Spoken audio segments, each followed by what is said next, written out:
ദൈവ തിരുനാമത്തിന് മഹത്വമുണ്ടാകട്ടെ. ഇന്നത്തെ ദൈവവചന ചിന്തയ്ക്കായി 1 ശമൂവേലിൻ്റെ പുസ്തകം 18-ാം അധ്യായം 14-ാമത്തെ വാക്യം. ദാവീദ് തൻ്റെ എല്ലാ വഴികളിലും വിവേകത്തോടെ നടന്നു, യഹോവ അവനോട് കൂടെ ഉണ്ടായിരുന്നു എന്ന് നാം വായിക്കുന്നു. ദൈവം കൂടെയുള്ള ഒരു മനുഷ്യനെ നമുക്ക് വീണ്ടും ഇവിടെ ശ്രദ്ധിക്കാൻ കഴിയും.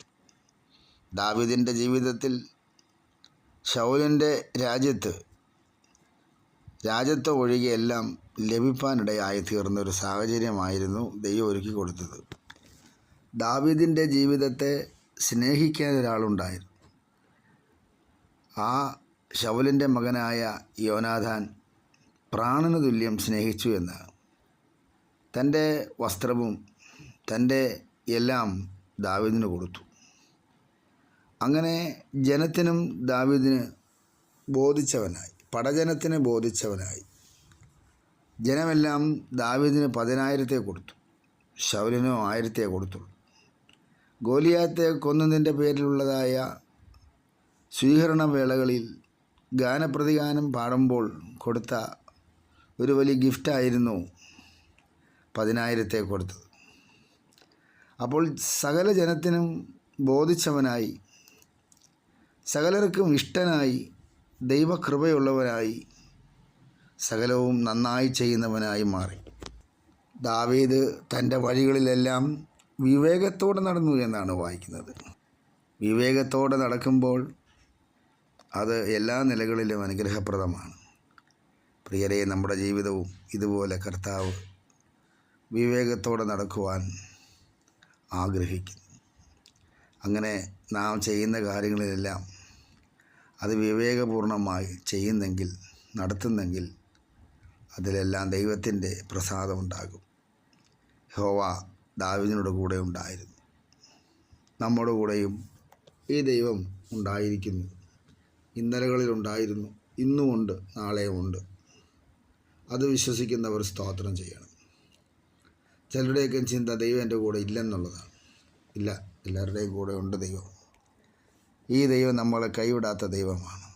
നമുക്ക് വേണ്ടി സകലവും നന്നായി ചെയ്യുന്ന ദൈവം, കരുതുന്ന ദൈവം.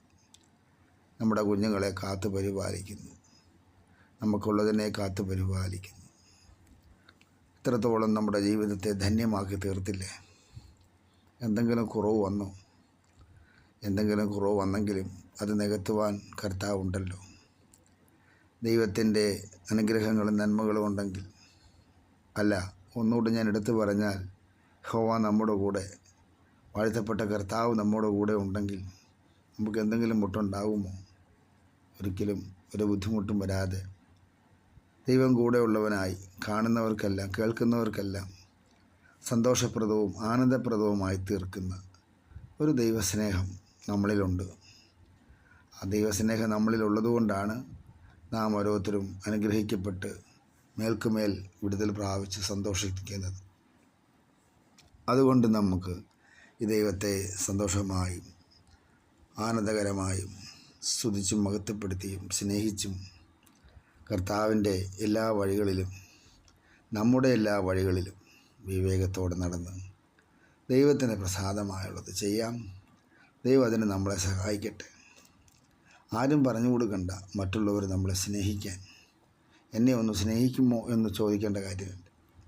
നമ്മളുടെ ജീവിതത്തിൻ്റെ എല്ലാ വഴികളിലും നല്ലത് മാത്രം നമ്മൾ ചെയ്യുമ്പോൾ എളിയവർക്ക് ഒരു സഹായം, മറ്റുള്ളവരെ കാണുമ്പോൾ കണ്ണടയ്ക്കാതിരിക്കുക, ബുദ്ധിമുട്ടുകളും ഭാരങ്ങളും വേദനകളും ഉള്ളവരെ കാണുമ്പോൾ ഒഴിഞ്ഞു മാറാതിരിക്കുക, നമ്മളെക്കൊണ്ട് ചെയ്യാവുന്ന തരത്തിൽ ഉപകാരങ്ങളൊക്കെ ചെയ്ത് ദൈവത്തിന് പ്രസാദകരമാകുന്ന വിധത്തിൽ നാം ദൈവത്തിന് മഹത്വം കൊടുത്തുകൊണ്ട്, ദൈവമേ, ഞാനിത് ചെയ്യുന്ന നീ തന്ന നന്മയ്ക്കാണ് എന്നുള്ള ആ നല്ല ചിന്തയോടുകൂടി ചെയ്യുമ്പോൾ ദൈവത്തിനത് സന്തോഷമാണ്.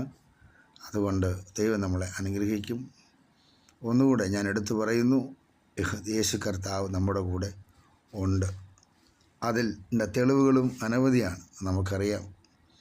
ആകയാൽ കർത്താവിൻ്റെ സന്നിധിയിൽ നമ്മളെ തന്നെ താഴ്ത്തി നമ്മുടെ എല്ലാ വഴികളിലും വിവേകത്തോടെ ജീവിച്ച് നടന്ന് ദൈവത്തിന് മഹത്വം കൊടുക്കാം. കണ്ണുകളെ അടയ്ക്കാം, പ്രാർത്ഥിക്കാം. പരിശുദ്ധ പിതാവേ, തിരുവചനം ഞങ്ങൾക്ക് അനുഗ്രഹിച്ചതിന് സ്തോത്രം. നാമത്തെ മഹത്വപ്പെടുത്തണം. യേശു ക്രിസ്തുവിൻ നാമത്തിൽ തന്നെ ആമേൻ.